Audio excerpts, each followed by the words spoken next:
Bulletin की शुरुआत करते हैं। जैसा कि सीएम योगी आदित्यनाथ ने गोरखपुर में कार्यकर्ताओं को जीत का मंत्र दिया है। इस दौरान सीएम योगी ने कहा कि 2014 में इस देश के प्रधानमंत्री मोदी का विश्वास किया और 2019 में जैसे विश्वास किया, देखते ही देखते दुनिया का नजरिया भारत के लिए बदला है और आज वो सभी काम हो रहे हैं जो कभी असंभव हुआ करते थे। 1990 में जो लोग गोली चला रहे थे, ये वही लोग हैं जो चेहरे बदल रहे हैं। नाम रूप अलग हो सकते हैं लेकिन काम वही है। जब शासन करने का मौका मिला उन्होंने वही किया और आगे भी जब भी मौका मिलेगा वही करेंगे। इसीलिए आप सबको जागरूक करने के लिए आया हूं।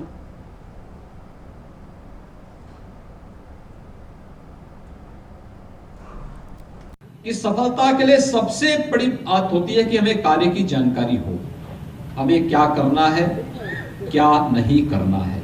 सबसे पहले इस बात की जानकारी,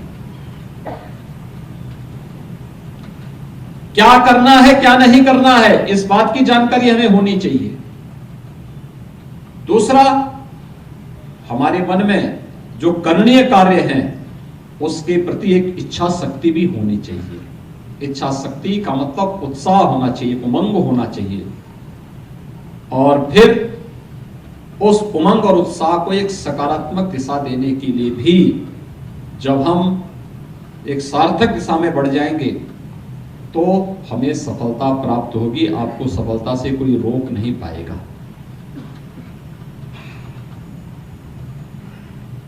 इस सकारात्मक पहल के लिए ही, उस इच्छा शक्ति को उत्साह और उमंग के साथ आगे बढ़ाने के लिए ही और करणीय कार्य जो संगठन के हित में है, समाज के हित में है, उसके प्रति आप सबको जोड़ने के लिए ही ये निरंतर प्रवास अरविंद मेनन जी के हैं, क्षेत्रीय अध्यक्ष जी के हैं, क्षेत्रीय प्रभारी जी के हैं, श्री विवेक ठाकुर जी के हैं और आज प्रदेश अध्यक्ष जी और प्रदेश के प्रभारी जी भी आपके बीच में यहां पर उपस्थित हुए हैं। कल माननीय गृह मंत्री जी का उत्तर प्रदेश का दौरा इसी उद्देश्य से था।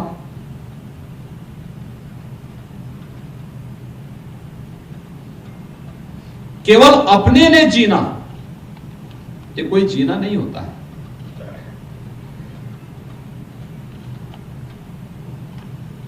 उद्देश्य विहीन राजनीति, सरदेव अटल जी ने सदैव कहा था, ये मौत का फंदा है।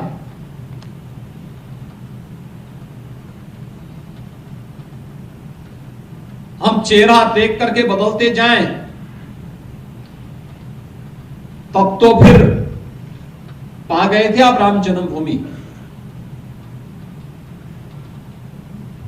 अगर हम केवल इस आधार पर कि मेरी जाति का है इसलिए मैं समर्थन करूंगा, तब तो कश्मीर में धारा 370 समाप्त नहीं हो पाती। नेतृत्व के प्रति अटूट निष्ठा के साथ साथ एक ही धर्म, वह है राष्ट्र धर्म, और उस राष्ट्र धर्म के प्रति संपूर्ण समर्पण भाव के साथ जब कार्य होता है तब कोई नरेंद्र मोदी पैदा होता है। और भाइयों बहनों, जब कोई नरेंद्र मोदी पैदा होता है तब वर्षों और दशकों की समस्या का समाधान ऐसे होता है जैसे कश्मीर से धारा 370 की समाप्ति होती है और श्री राम जन्मभूमि पर भव्य मंदिर के निर्माण का मार्ग भी प्रशस्त होता है। महाराज जी की जय हो। और भाइयों बहनों, उसी भाव के साथ जोड़ने के लिए जब आप किसी एक बैठक में हो जहां पर विशुद्ध संगठनात्मक कार्य के प्रति चर्चा हो रही है, तो अपनी डायरी कलम लेकर के एक एक बिंदु को नोट करते जाइए। लेकिन जब आप किसी एक सम्मेलन में हो तो फिर उत्साह के साथ बैठिए। उत्साह और उमंग आपका करंट की तरह दौड़ता हुआ दिखाई देना चाहिए, उमंग और उत्साह के रूप में जुड़ता हुआ दिखाई देना चाहिए। आपकी हाव भाव में उत्साह उमंग दिखना चाहिए। हम निराश हताश बैठ जाएं तो उससे कुछ नहीं होने वाला। आपको मालूम है 2017 के पहले भारतीय जनता पार्टी की सरकार नहीं थी। 2014 के पहले देश के अंदर भारतीय जनता पार्टी की सरकार नहीं थी।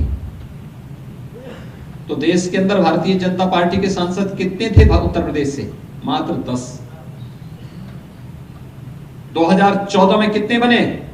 73। 2019 में दुनिया का एक महागठबंधन उत्तर प्रदेश के लिए बना। सबने कहा कि अब तो गए। तब भी प्रधानमंत्री मोदी जी ने और गृह मंत्री, आज के गृह मंत्री, उस समय के अध्यक्ष माननीय श्री अमित शाह जी ने कहा था कि नहीं, भारतीय जनता पार्टी 2014 को दोहराने का कार्य करेगी। और भाइयों बहनों, उस गठबंधन के बावजूद भी भारतीय जनता पार्टी 65 सीट पाई है प्रदेश में। आखिर 65 कार्यकर्ता उस स्थान को प्राप्त किए ना, 65 कार्यकर्ता वहां गए ना, राज्यसभा में भी सदस्य जा रहे हैं ना चुन करके। फिर केंद्र की सरकार बन रही है, लोक कल्याणकारी जो कार्य हो रहे हैं, किसी को मकान मिल रहा है, किसी को बिजली का कनेक्शन, किसी को रसोई गैस का कनेक्शन, किसी को फ्री में अनाज, कोरोना में फ्री में उपचार, फ्री में वैक्सीन। ये तब हो रहा है जब मोदी जी प्रधानमंत्री हैं। अगर 2014 वाली स्थिति होती, क्या होता? आप और हम में से पता नहीं कितने लोग अब तक दूसरे लोग की यात्रा पे निकल गए होते हैं। तो उत्तराखंड विधानसभा चुनाव अब कुछ ही महीनों की दूरी पर है और इसको लेकर सभी पार्टियां एक्टिव मोड में दिखाई दे रही है, लेकिन बीजेपी जीत की तैयारी के लिए कड़ी मशक्कत कर रही है।